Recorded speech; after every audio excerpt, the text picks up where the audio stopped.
Hello everyone, welcome back to our channel flying Europe. मैं हूं Anukriti and we are back with a new video. हम लोगों को काफ़ी क्वेश्चंस आते हैं इंस्टाग्राम पे, यूट्यूब पे, कमेंट्स के थ्रू कि हम लोग नेदरलैंड्स कैसे पहुंचे, हम लोगों ने यहाँ पे जॉब कैसे लिया। तो हम लोगों ने सोचा why not make a video. और एक और रीज़न है ये वीडियो बनाने का कि काफ़ी सारे लोगों को ऐसा लगता है कि अगर वो लोग आईआईटी आईएम से नहीं पढ़े हैं या फिर उनका बैकग्राउंड बहुत स्ट्रांग नहीं है, एजुकेशन बैकग्राउंड मतलब काफ़ी नॉर्मल कॉलेज से पढ़े हैं, तो उनको ऐसा लगता है कि उनको यहाँ पे जॉब नहीं मिलेगा, वो यहाँ नहीं आ पाएंगे।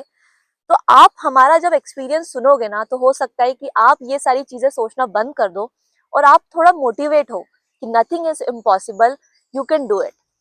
तो ये वीडियो को लास्ट तक जरूर देखना, हम दोनों के एक्सपीरियंस सुनना। हम दोनों के एक्सपीरियंस बहुत इंपॉर्टेंट है क्योंकि जो स्वैटी का एक्सपीरियंस है वो है इंडिया टू नेदरलैंड्स। उसने इंडिया में रहकर कैसे जॉब सर्च किया और वो नेदरलैंड्स कैसे आया। और जो मेरा एक्सपीरियंस है वो है नेदरलैंड्स आना और फिर यहाँ पे आके जॉब ढूंढने का। तो ये दोनों एक्सपीरियंस आप लोगों को गाइड करेंगे आपके जॉब सर्च में, और जो कॉलेज के लिए आ रहे हैं उन लोगों के लिए भी। तो हम लोग without any delay let's start with Sweety's experience and start the video. तो मेरी नेदरलैंड्स की जर्नी स्टार्ट करने से पहले मैं आपको अपना बैकग्राउंड बता देता हूँ। बैकग्राउंड इसलिए इम्पोर्टेंट है क्योंकि बहुत सारे लोग ऐसे हैं इंडिया में जो ये सोचते हैं कि हमारा बैकग्राउंड बहुत स्ट्रांग नहीं था, हम लोग बहुत अच्छे कॉलेज से नहीं पढ़े हैं, तो शायद हम लोग नेदरलैंड्स या यूरोप में कहीं भी रिलोकेट नहीं हो पाए। तो मेरा बैकग्राउंड सुन के शायद आप कनेक्ट कर पाओगे और रिलेट कर पाओगे कि मेरा बैकग्राउंड क्या था और आपका क्या है, तो आपको एक कनेक्शन फील होगा। तो मैं जहाँ से बिलोंग करता हूँ वो जगह है मध्य प्रदेश का एक छोटा सा शहर जिसका नाम है नागदा। और वो इतना छोटा है कि वो एक डिस्ट्रिक्ट भी नहीं है। तो वहीं से मेरी स्कूलिंग हुई और वो भी हिंदी मीडियम स्कूल से। उसके बाद मैंने कॉलेज किया सागर से। सागर में गवर्नमेंट इंजीनियरिंग कॉलेज है, वहां से मैंने इंजीनियरिंग करी इंफॉर्मेशन टेक्नोलॉजी से। और वो कॉलेज भी इतना बड़ा नहीं है, मतलब it's one of the government engineering colleges in Madhya Pradesh. वहाँ पे ना कोई कैंपस आता था ना कोई रिक्रूटमेंट होती थी। वहाँ से मैंने इंजीनियरिंग करी। और फिर एक साल मैंने स्ट्रगल किया, कोई जॉब नहीं लगा, यहाँ वहाँ ढूंढ रहा था मैं कि कहीं से कुछ भी मिल जाए, बट कुछ नहीं मिला। फिर एक साल के बाद मुझे पुणे की एक आईटी कंपनी से जॉब ऑफर आई और फिर मैंने वो जॉब स्टार्ट किया। So point to be noted here कि एक साल स्ट्रगल ऑलरेडी मैंने वहां किया है, ठीक है। और मेरा एक कॉलेज कोई बहुत फाड़ू कॉलेज नहीं था, बहुत नॉर्मल कॉलेज था। और स्कूलिंग भी मेरी जो हुई थी वो हिंदी मीडियम से हुई थी, ठीक है। तो ये था मेरा बैकग्राउंड कि मैं कहाँ से आया हूँ, कहाँ से मेरी एजुकेशन हुई और क्या हुआ। अब मैं आपको लेके चलता हूँ कि मेरा करियर कैसा रहा और यहाँ से इंडिया से मैं नेदरलैंड्स कैसे आया। तो पुणे में मैंने काम किया ऑलमोस्ट 10 ईयर्स। और इस पूरे 10 ईयर्स के टाइम पे मुझे ये लगता था कि जो लोग इंडिया से बाहर काम करने के लिए जाते हैं वो केवल ऑन साइट जाते हैं उनके कंपनी के साइड से, कि कंपनी वाले किसी प्रोजेक्ट के लिए उनको बाहर भेजते हैं। I did not know at all कि आप डायरेक्टली किसी कंपनी में अप्लाई कर सकते हो जो इंडिया के बाहर हो। बट मैंने कुछ अपने दोस्तों को देखा, वो लोग डायरेक्टली अप्लाई कर रहे थे और कुछ लोगों का सिलेक्शन भी हुआ, वो लोग यूरोप में आए, कुछ लोग यूएस भी गए डायरेक्टली इंडिया से। तो वहां से फिर मुझे मोटिवेशन मिली कि यार ये चीज़ भी पॉसिबल है। तो फिर मैंने जॉब अप्लाई करना शुरू किया, लेकिन जैसे मैं जॉब अप्लाई कर रहा था वैसे मुझे रिजेक्शंस भी आ रहे थे। मतलब मैंने कई सारे जॉब अप्लाई किए और एक भी इंटरव्यू कॉल नहीं आया। तो मैं रियली डिमोटिवेट हो गया और फिर मैंने स्टॉप कर दिया कुछ टाइम के लिए कि यार कुछ नहीं हो रहा है, मैं जॉब अप्लाई कर रहा हूँ और हर कंपनी मेरे को रिजेक्ट कर दे रही है, तो प्रॉब्लम क्या है। बट फिर जस्ट बिफोर कोविड कोविड आने के आई थिंक 6 मंथ्स पहले मैंने सोचा कि मतलब छोड़ के कोई मतलब नहीं है, राइट। एटलीस्ट मेरे को ट्राई तो करना ही चाहिए, एटलीस्ट मेरे को अप्लाई तो करना ही चाहिए, भले रिजेक्शन आ रहे तो आने दो। मैं करता गया और अप्लाई, मतलब इतने जॉब्स मैंने अप्लाई किए। फिर सडनली एक दिन स्पेन की एक कंपनी से मुझे interview call I. So I was really excited, मैं बहुत खुश था कि इतने सारे जॉब अप्लाई करने के बाद एटलीस्ट मेरे को एक इंटरव्यू कॉल आया। फिर उस इंटरव्यू के लिए मैंने बहुत पढ़ाई की और luckily I got selected in that company. But problem ये हुआ स्पेन में कि उन्होंने एक सैलरी मुझे ऑफर करी और वो सैलरी मुझे कम लगी। So I thought to negotiate on that. मैंने ट्राई किया निगोशिएट करने का, जैसे हम इंडिया में करते हैं कि इतना पैकेज मिला है तो आप निगोशिएट करके उसको बढ़ाने का ट्राई करते हो, तो सेम चीज मैंने की स्पेन में। बट वहाँ का प्रॉब्लम ये हुआ कि वो लोग इतना स्ट्रिक्ट थे अपनी सैलरी को लेके कि अगर मैंने नेगोशिएट किया भी ना तो उन्होंने फिर ऑफर रिवोक कर लिया। उन्होंने कहा कि we do not negotiate at all, मतलब अगर आपको थोड़े भी पैसे एक्स्ट्रा चाहिए तो नेगोशिएट करते ही नहीं है। दे थिंक कि बंदा इतने सैलरी में खुश नहीं है, तो बाद में भी ये शायद छोड़ के चला जाएगा, तो वो ऑफर मेरे हाथ से चला गया। मतलब इतने एप्लीकेशंस के बाद एक इंटरव्यू हुआ, एक सिलेक्शन हुआ और वो भी हाथ से चला गया। बट मेरे को एक होप मिल गई थी वहां से, एक मेरे को आइडिया मिल गया था कि यार एटलीस्ट मैं कर तो सकता हूँ। मेरे को जॉब की कॉल भी आई और इंटरव्यू सिलेक्शन भी हुआ। फिर मैंने और अप्लाई करना शुरू किया और हैवीली अप्लाई करना शुरू किया। एक दिन में मैं शायद 50-50, 60-60 जॉब अप्लाई कर देता था।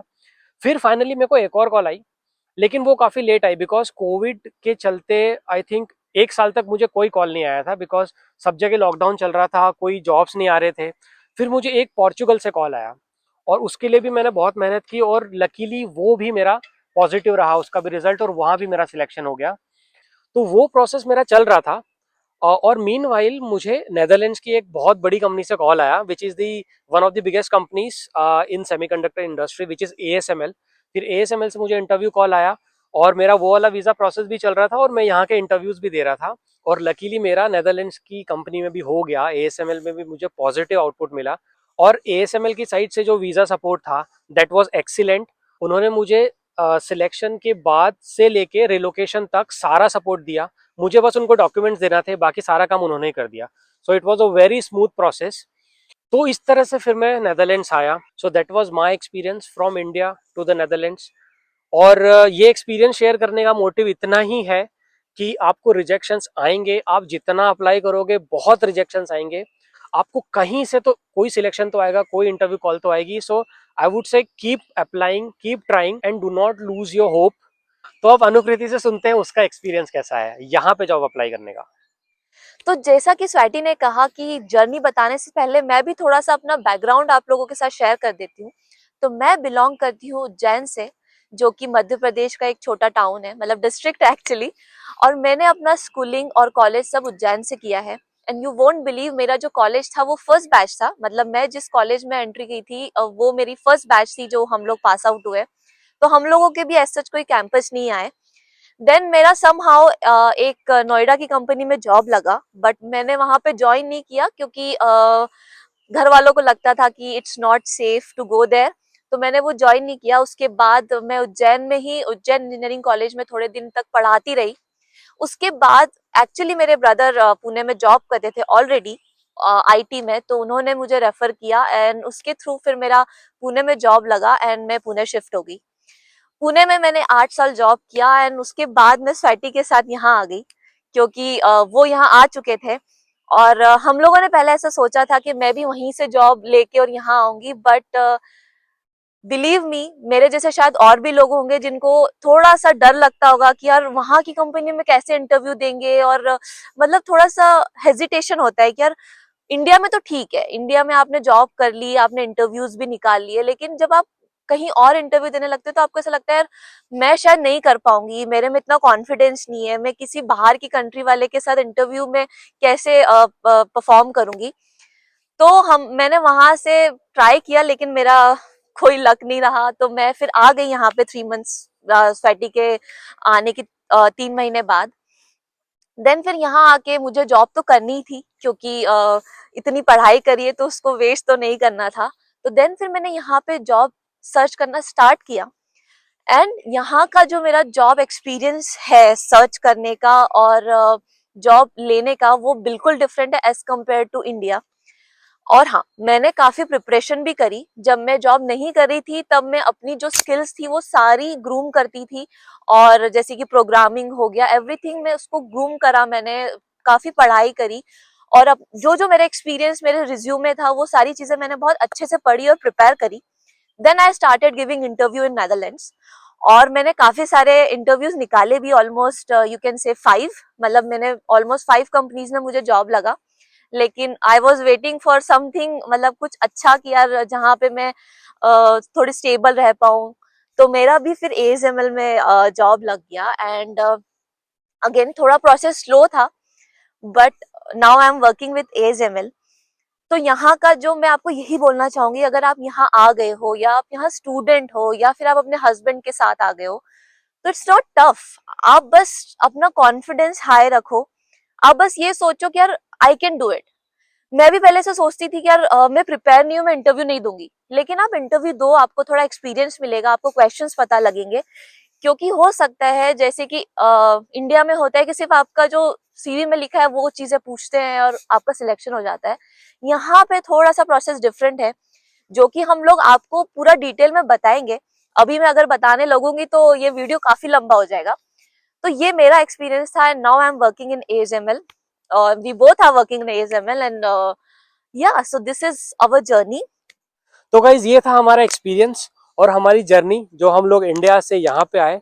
ये वीडियो बनाने का इंटेंशन ये नहीं है कि सारे लोग इंडिया से उठ के यहाँ आ जाएं या फिर हम लोगों को इंडिया में कोई प्रॉब्लम थी, बट हम लोग चाह रहे थे कि हम लोग यूरोप को एक्सप्लोर करें, यहाँ का करियर, यहाँ की लाइफ देखें, इसलिए हम लोग यहाँ पे आए। और अगर आप भी यहाँ आना चाहते हो तो वी होप कि हमारी जर्नी से आप थोड़ा मोटिवेट हुए होगे। और आपको भी, अगर आपने अपनी जर्नी कहीं स्टॉप कर दी है रिजेक्शंस के बाद या फिर यहाँ आने के बाद आप सोचते हो कि यार हम यहाँ पे मेरा जॉब नहीं लग पाएगा, तो ऐसा नहीं है। एंड डोंट वरी, हम लोग इसके बाद सारे डिटेल वीडियो लाएंगे जिसमें हम लोग आपको बताएंगे कि आपको प्रिपरेशन कैसे करनी है, आपको CV कैसे बनाना है और जॉब कहाँ पे अप्लाई करनी है। तो वो सारी डिटेल हम लोग आगे के वीडियोस में कवर करेंगे, बिकॉज इस वीडियो में सारी चीजें कवर करेंगे तो बहुत लंबा वीडियो हो जाएगा। सो this is just a starter. Right, this is just a starter. आप बोल सकते हो कि ये हम लोग जस्ट आपको मोटिवेट कर रहे हैं अभी कि आप अपनी मेहनत करते रहो। हाँ। ठीक है, आप मतलब अपने साइड से एफर्ट लगाते रहो, सामने से जो आ रहा है वो आता रहेगा। और कैसे क्या एग्जीक्यूट करना है, कैसे कैसे स्टेप्स लेने हैं, वो हम लोग आपको बताएंगे। हम लोग बहुत सारे वीडियोस प्लान कर रहे हैं अभी कि कैसे अप्लाई करना है, कौन सी कंपनीज वीजा स्पॉन्सर कर रही है एट द टाइम, और कौन से पोर्टल्स हैं जहाँ पे आपको अप्लाई करना है, और बहुत सारी चीजें उसमें आने वाली है। So stay tuned with us. हम लोग आने वाले वीडियोस में बहुत सारी इन्फॉर्मेशन आपके साथ शेयर करने वाले हैं। सो द समरी इज कि आप कहीं से भी हो, आप कोई से भी कॉलेज से हो, आपकी इंग्लिश कैसी भी हो, कुछ भी हो, आप कहीं भी जा सकते हो वर्ल्ड में। आप इंडिया में भी किसी भी कंपनी में जॉब कर सकते हो। So stay positive, always be confident in yourself और ट्राई करते रहो। और इस वीडियो को जितना हो सके ना उतना अपने फ्रेंड्स, फैमिली, पेरेंट्स और सबसे शेयर करो। यस, क्योंकि शेयरिंग इज इम्पोर्टेंट। क्योंकि अगर वो लोग भी मतलब अगर वो लोग हमारे सब्सक्राइबर्स नहीं है but still they want to come here, या उनके बच्चे, उनके फ्रेंड्स, उनके फैमिली में कोई आना चाह रहा है, तो ये वीडियो उनको डेफिनेटली हेल्प करने वाला है। And as you all know कि जब आप कुछ करना चाहते हो और आपको उसका आउटपुट नहीं मिलता तो कितना डीमोटिवेट हो जाते हो। तो अगर आप सब्सक्राइब नहीं करोगे तो वैसे ही हम लोगों के साथ होगा। हम लोग भी डीमोटिवेट हो जाएंगे और हम लोग सोचेंगे यार क्यों बनाए videos. So please like this video, put your thoughts in the comments, आप लोग क्या सोचते हो, and if you are not our subscriber please subscribe to our channel.